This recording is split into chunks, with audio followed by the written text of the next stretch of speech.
সবাইকে merry Christmas জানিয়ে আজকের ভিডিও শুরু করছি। আর আজকের recipe Christmas special rich fruit cake.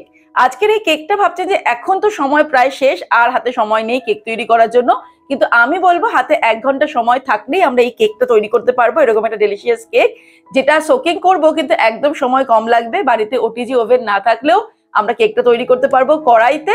তাহলে চলুন চটপট শুরু করি। সবার প্রথমে আমাদের ড্রাই ফ্রুট সোক করতে হবে, তার জন্য ড্রাই ফ্রুটস নিয়ে নিয়েছি। আমি এখানে 100 গ্রাম মতন সব রকম ড্রাই ফ্রুটস মিলিয়ে বাজার থেকে কিনে নিয়ে এসেছি, যার দাম নিয়েছে 150 টাকা। এবারে অরেঞ্জ জুস দিয়ে ড্রাই ফ্রুটস গুলোকে সোক করে নেব। অরেঞ্জ জুসে যদি ড্রাই ফ্রুটস গুলোকে সোক করতে হয় তাহলে কিন্তু মিনিমাম 12 থেকে 14 ঘন্টা সময় দেওয়া দরকার। আর একদম হাতে সময় না থাকলেও 2 থেকে 3 ঘন্টা কিন্তু ড্রাই ফ্রুটস গুলোকে সোক করতেই হবে। তবে আজকে আমি যেই পদ্ধতিটা দেখাবো তাতে কিন্তু 10 মিনিটেই আমরা ড্রাই ফ্রুটস গুলোকে সোক করে নিয়ে কেক বানাতে পারবো। তাহলে চলো সেই পদ্ধতিটা আমরা দেখে নিই। অরেঞ্জ জুস সহ ড্রাই ফ্রুটস গুলোকে একটা প্যানের মধ্যে নিয়ে নেব। এবারে নাড়তে নাড়তে এটাকে রান্না করব লো ফ্লেমে 10 মিনিট। 10 মিনিট মতন যদি আমরা রান্না করি লো ফ্লেমে, তাহলে কিন্তু ড্রাই ফ্রুটস গুলো অরেঞ্জ জুসটাকে সোক করে নেবে আর এগুলো একদম সফট হয়ে যাবে। 10 মিনিট হয়ে গেছে, আমি লো ফ্লেমে এটাকে নাড়তে নাড়তে রান্না করে নিলাম। তোমরা দেখতেই পাচ্ছ যে ড্রাই ফ্রুটস গুলো কিন্তু অনেকটা ফুলে ফুলে উঠেছে। এবারে আমি ওভেনটাকে অফ করে দেব, তারপর এটাকে সম্পূর্ণ ঠান্ডা হতে দেব, তারপর আমরা কেকে ইউজ করব। এবারে একটা বোলের মধ্যে ডিম ফাটিয়ে নেব। একটা একটা করে 3টে ডিম আমি ফাটিয়ে নেব। তোমরা যদি এগলেস কেক তৈরি করতে চাও তাহলে এই ডিমের পরিবর্তে 200 গ্রাম টক দই এর মধ্যে নিয়ে নিতে হবে, তারপর ভালো করে ফেটিয়ে নিতে হবে। 3টে ডিম ভেঙে নেওয়ার পর আমি ডিমগুলোকে এবার একটা হ্যান্ড হুইস্কের সাহায্যে 2 মিনিট ফেটিয়ে নেব। এর মধ্যে এবারে দিয়ে দেব ব্রাউন সুগার। 1 কাপ পরিমাণ ব্রাউন সুগার দিলাম। এখানে প্রায় 170 গ্রাম ব্রাউন সুগার আছে। ব্রাউন সুগারটাকে এবারে ভালো করে ফেটিয়ে নেব যতক্ষণ না ব্রাউন সুগারটা একদম গলে যাচ্ছে।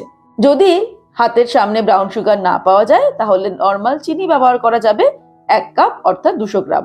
ব্রাউন সুগারটা সম্পূর্ণ গুলে যাওয়া পর্যন্ত আমি এটাকে ফেটিয়ে নিয়েছি, ভালো করে বিট করে নিয়েছি। ডিমের সঙ্গে এটা একদম সম্পূর্ণ গুলে গেছে। এবারে এর মধ্যে দিয়ে দেব 1/2 কাপ পরিমাণে দুধ। এখানে 100 ml দুধ দিয়েছি। দুধটাকে আগে থেকে জাল করে রুম টেম্পারেচারে নিয়ে এসে রেখেছিলাম। দুধ দেওয়ার পরে আরো 1 মিনিট এটাকে বিট করে নেব। দুধ দিয়ে ফেটিয়ে নেওয়ার পর এবারে এর মধ্যে অ্যাড করে দেব 1/2 কাপ পরিমাণে রিফাইন্ড অয়েল। এখানে 100 ml তেল নিয়েছি। তেল দেওয়ার পরেও আবারও 1 মিনিট ফেটিয়ে নেব। ব্যাস, তেল দেওয়ার পরে এই যে আমরা ফেটিয়ে নিলাম, এবারে আমাদের হুইস্কের কাজ শেষ। এর উপরে বসিয়ে নেব একটা ছাঁকনি, তারপর ড্রাই ইনগ্রেডিয়েন্টস গুলো অ্যাড করব। প্রথমেই দিয়ে দিচ্ছি 2 কাপ পরিমাণে ময়দা, প্রায় 250 গ্রাম ময়দা দিয়ে দিলাম। দিয়ে দিচ্ছি 1/2 টিস্পুন জায়ফল পাউডার বা নাটমেগ পাউডার। এই নাটমেগ পাউডার বাড়িতে না থাকলে জায়ফলটাকে রোস্ট করে আমরা গ্রেট করেও দিয়ে দিতে পারি। তারপরে দিয়ে দিচ্ছি 1/2 টিস্পুন সিনামন পাউডার বা ডালচিনির গুঁড়ো। বাড়িতে ডালচিনিটাকে রোস্ট করে গুঁড়ো করেও দেওয়া যেতে পারে। দিয়ে দিচ্ছি জিঞ্জার পাউডার 1/2 টিস্পুন। 1 চিমটি নুন দিয়ে দিলাম। আর দিয়ে দিচ্ছি কোকা পাউডার 1 টেবিল স্পুন। তবে ব্রাউন সুগার না ব্যবহার করে যদি নর্মাল চিনি ব্যবহার করা হয় সেক্ষেত্রে কোকা পাউডারের পরিমাণটা একটু বাড়িয়ে দিতে হবে।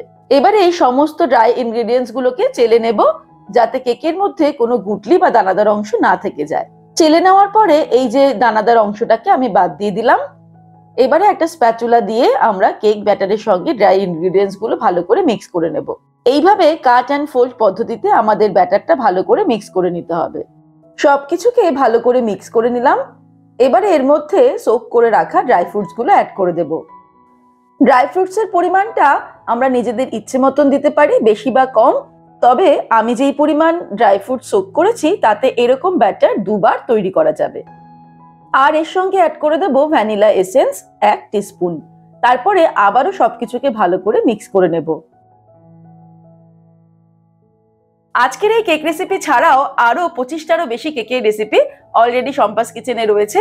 আর তাছাড়াও বিভিন্ন রকমের 1400রও বেশি রেসিপি কিন্তু আমাদের চ্যানেলে রয়েছে। তাই বিভিন্ন রেসিপি দেখার জন্য আজই সম্পাস কিচেন সাবস্ক্রাইব করে নিন আর অবশ্যই বেল নোটিফিকেশনটা অ্যাক্টিভেট করে নেবেন। তাহলে আমরা যখনই কোনো রেসিপি আপলোড করব তার নোটিফিকেশনটা আপনার কাছে পৌঁছে যাবে।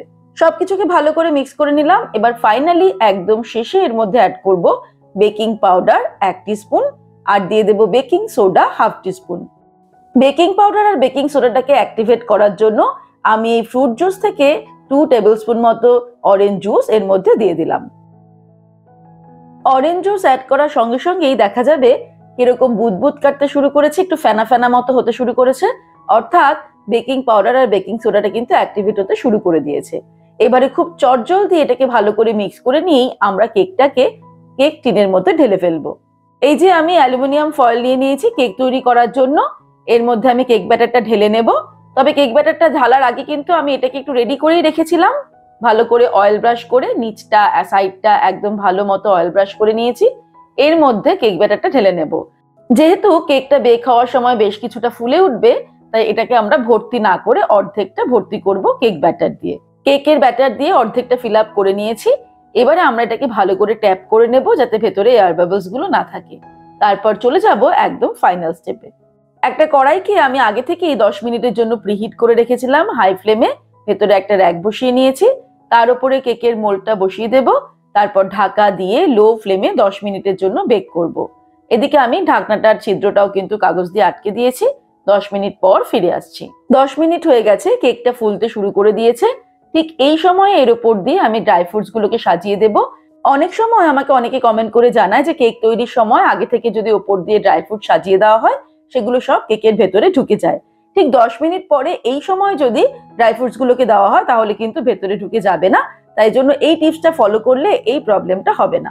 আর সবশেষে কিছু কাজু বাদাম নিয়ে এইভাবে আমি কেকটাকে ডেকোরেশন করে দিলাম। তবে তোমরা যে কোনো ড্রাই ফ্রুটস দিয়েই কেকটাকে সাজিয়ে নিতে পারো। এবারে ঢাকা দিয়ে লো ফ্লেমে আরো 35 মিনিট এটাকে বেক করব, তারপর ফিরে আসছি।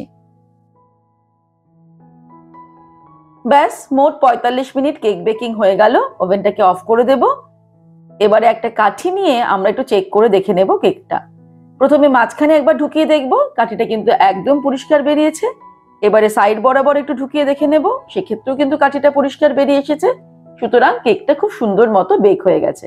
ঠিক একইভাবে বাকি ব্যাটারটা আমি আর একটা মোল্ডের মধ্যে নিয়ে ওটিজিতে ঢুকিয়ে দিয়েছিলাম। 180 ডিগ্রিতে 10 মিনিটের জন্য প্রিহিট করে আমি 45 মিনিটের জন্য এটাকে বেক করে নিয়েছি। সেটাও কিন্তু তৈরি হয়ে গেছে। দুটো কেক পাশাপাশি রাখলে বোঝাই যাবে না কোনটা কড়াইতে করা হয়েছে আর কোনটা ওটিজিতে করা হয়েছে। ব্যাস তৈরি হয়ে গেল চটজলদি ক্রিসমাস স্পেশাল ফ্রুট কেক। এইভাবে কেক তৈরি করলে কিন্তু প্রথমবারই একদম পারফেক্ট কেক তৈরি হবে। আর কেক তৈরি করার জন্য আমাদের কোনো কেক টিনের প্রয়োজন পড়লো না, ওটিজি বা ওভেনের প্রয়োজন পড়লো না। তাহলে খুব সহজেই কিন্তু আমরা তৈরি করে নিতে পারবো বাড়িতে এই কেকটা।